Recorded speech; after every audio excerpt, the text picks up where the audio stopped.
calon guru penggerak Angkatan 11 dari Kabupaten Aceh Utara. Pada kesempatan kali ini, saya akan melakukan wawancara dengan Bapak Kepala Sekolah SMA Negeri 2 Sinudun, Kabupaten Aceh Utara. Bagaimana Pak kabarnya? Alhamdulillah baik. Ya semoga baik juga. Saya hari ini ada tugas dari fasilitator untuk melakukan wawancara dengan Bapak supaya akan mendapatkan informasi dan dengan berbagai kasus yang terjadi di sekolah kita ya Pak. Untuk lebih lanjutnya, saya akan mulai beberapa pertanyaan yang saya ajukan kepada Bapak. Saya akan membacakan pertanyaan pertama. Selama ini, bagaimana Bapak akan mengidentifikasi kasus-kasus yang merupakan dilema etika ataupun bujukan moral? Jadi kalau pertanyaan Ibu dilema etika dan moral itu dua masalah. Satu masalah etika, satu masalah moral. Iya. Nah, kalau dilema etika, mungkin ini di sekolah kita akan mengklarifikasi atau mengidentifikasi secara yang benar, yang nyata. Jadi dengan cara misalnya tentang guru. Nah, kita akan memanggil guru mencari informasi apa masalahnya. Nah, kalau siswa, juga kita mengklarifikasi, bisa kami tanyakan pada OSIS dan pada kesiswaan serta pada guru BK. Jadi setelah kita mengidentifikasi, mendapat informasi yang benar, baru kita musyawarah untuk menyelesaikan masalah tersebut. Ya baik Pak. Kemudian kalau ilmu etika itu pastinya benar sama benar ya Pak kasusnya. Sedangkan wujudan moral itu salah dengan benar. Nanti kita ambil salah satu kasus yang akan terjadi. Mungkin kita ambil yang benarnya saja. Baiklah, untuk pertanyaan selanjutnya, selama Bapak, bagaimana Bapak akan menjalankan pengambilan keputusan di sekolah Bapak, terutama kasus-kasus di mana ada dua kepentingan yang sama benar dan sama-sama mengandung nilai kebajikan. Nah, tentu dalam mengambil keputusan itu tentu ada kepentingan. Nah, jadi kepentingan itu kita akan melihat yang lebih penting. Ya, yang lebih penting bagaimana. Nah, itu yang kita ambil. Misalnya bagaimana mengambil siswa itu kebajikan itu. Siswa misalnya bagaimana guru membuat kesepakatan kelas. Jadi kita di situ menganalisis kebajikan yang akan terjadi pada siswa. Misalnya kedisiplinan. Disiplin itu bagaimana siswa itu kita memberikan memberikan arahan atau tanggapan kepada dia dengan diri sendiri dia lebih memilikinya. Nah, seperti misalnya jangan merokok, dia harus tahu bahwa merokok itu dapat merusak diri sendiri hingga dia tidak melakukan. Nah, itu. Nah, misalnya juga seperti di daerah kami ada misalnya kenduri di samping rumah. Nah, itu kan dilema. Nah, jadi bagaimana kita atasi? Nah, jadi budaya di sekitar kita tetap kita ikuti, sekolah itu tetap kita jalankan. Nah, itu kita memberikan solusi-solusi yang terbaik agar dua-duanya terlaksana. Baik Pak, jadi kita terlebih dahulu membuat kesepakatan kelas. Salah satunya tadi Bapak membicarakan dilarang merokok ya Pak pada siswa. Kemudian selanjutnya, pertanyaan yang selanjutnya, langkah-langkah atau prosedur apa saja yang biasa Bapak lakukan di sekolah? Nah, yang pertama kalau tentang siswa merokok, kita akan sosialisasi tentang bahaya rokok. Nah, bahaya rokok. Jadi kemudian kepentingan kesehatan.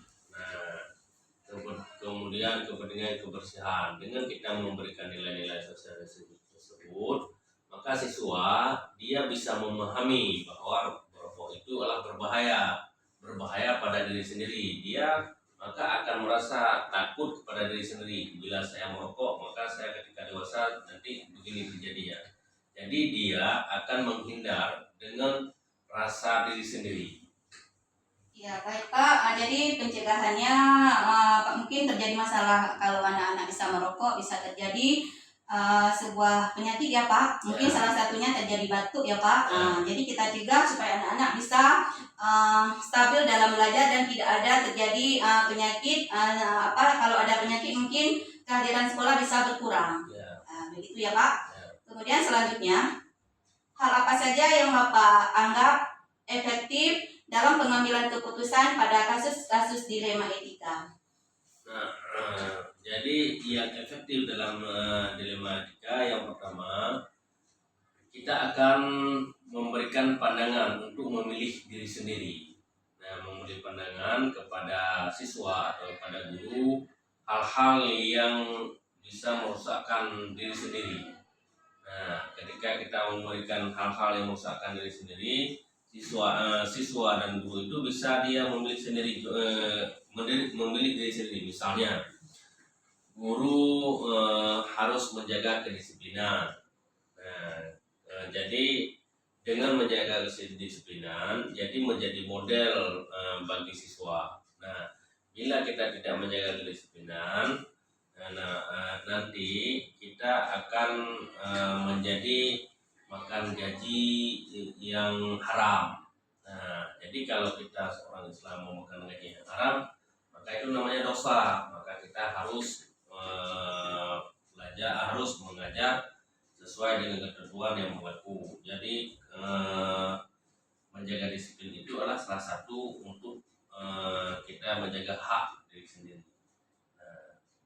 Jadi pengambilan keputusan itu dimulai dari guru ya Pak, teruskan ke murid. Kalau disiplin guru, tentunya anak-anak juga disiplin. Begitu ya Pak.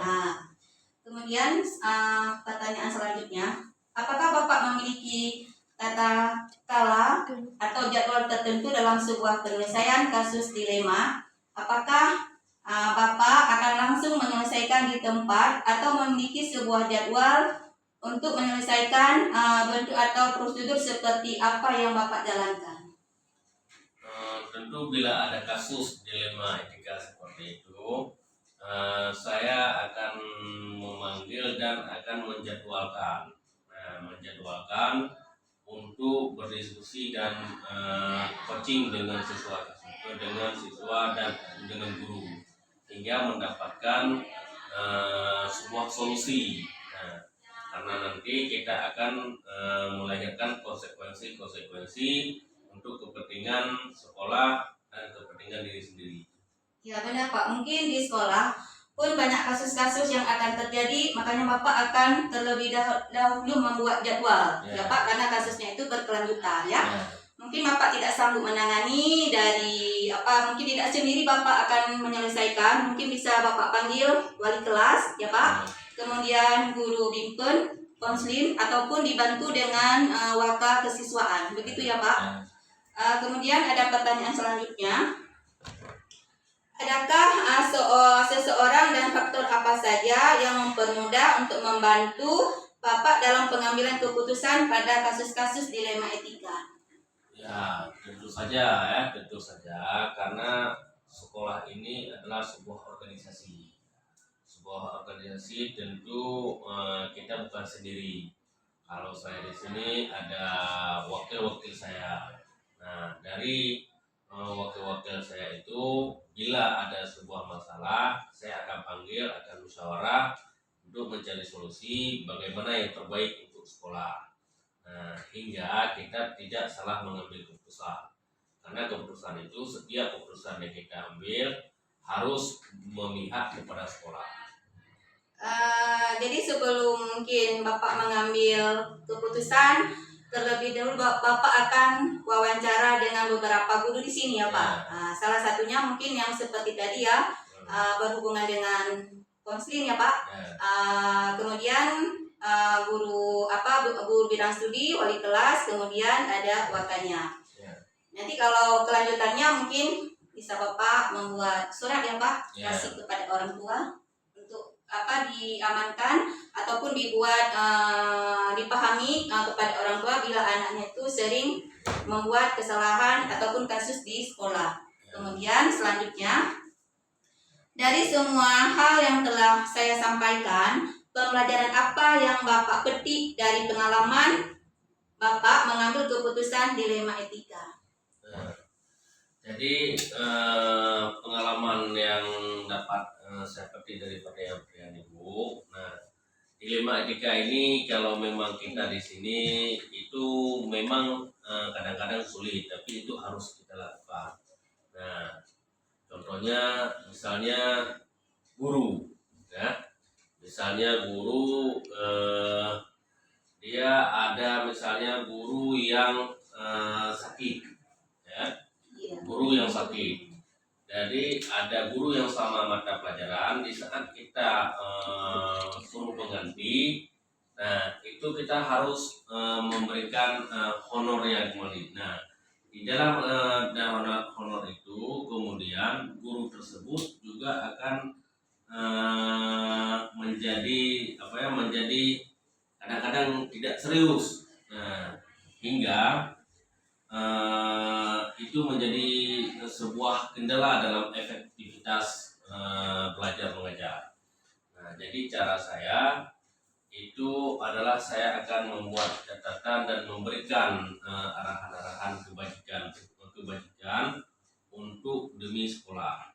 Nah, jadi ini salah satu pelajaran bagi saya, ya. Nah, Gitu ya Pak. Jadi dapat kesimpulannya, bila guru ada berhalangan dalam keadaan sakit boleh diganti dengan guru yang bersangkutan dengan sesama mata pelajarannya Pak. Mungkin setelah melakukan pembelajaran, Bapak bisa membuat dokumentasi alasan apa guru tersebut tidak bisa hadir. Kemudian yang mengganti pun mungkin tidak semaksimal yang guru masuk ke dalam kelas, mungkin bukan yang kelas itu mengajar, sehingga pembelajarannya kurang efektif. Mungkin setelah nanti datang guru yang sudah pergi dapat mengajar kembali, pembelajaran tersebut bisa dilanjutkan secara efektif. Begitu ya Pak. Ini saja yang dapat saya wawancara dengan kepala sekolah saya di SMA Negeri 2 Sinudon. Saya akhiri. Assalamualaikum warahmatullahi wabarakatuh. Waalaikumsalam warahmatullahi wabarakatuh. Iya Pak ya.